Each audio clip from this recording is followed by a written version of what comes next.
There once was a lion who had a fine ear for stories. And every day he called all his animals in the jungle and said, "All of you get together and start telling me a story. The moment you stop, I'm going to eat you up." So all the animals, they got really worried. I mean, what kind of a story would it be that goes on forever and ever and ever? So they called the jackal, and the jackal said, "All right, sire. Once upon a time, there was a family of rabbits. And every day, one rabbit would hop out of the burrow and would go hop, hop, and hop." The lion looked at the jackal and said, "Well, what happens next?" So he said, "Well, the other rabbit hopped out of his burrow and went hop, hop, and hop." The lion looked at the jackal and said, "Well, what happened next?" He said, "The third rabbit hopped out of the burrow and went hop, hop, and hop."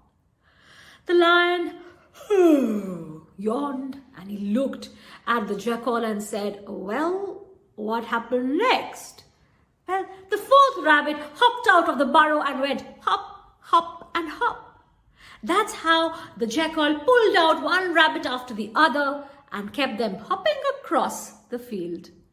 The lion yawned again and again and again till he closed his eyes and went off to sleep. Now, that's the end of the story, really. But this story makes me realize that what should be the ideal length of a story? Should stories always go on forever?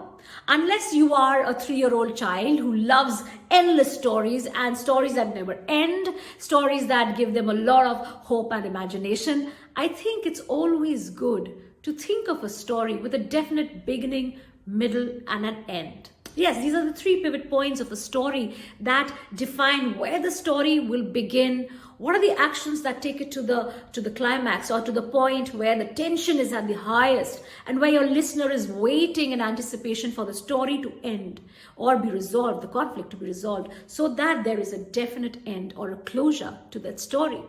Well, if you're using stories for a strategic purpose, for communication, for brand building, to communicate a certain point on an idea, always consider that what kind of stories will you be telling? Will your stories go on forever, or your stories will end at a definite point? And remember, at whichever point that you end your story, it should end with that key thought that you would like to put in your listener's head. Not a message, not a moral, but a key thought that's going to get your listener to come back to you and ask you, what happens next?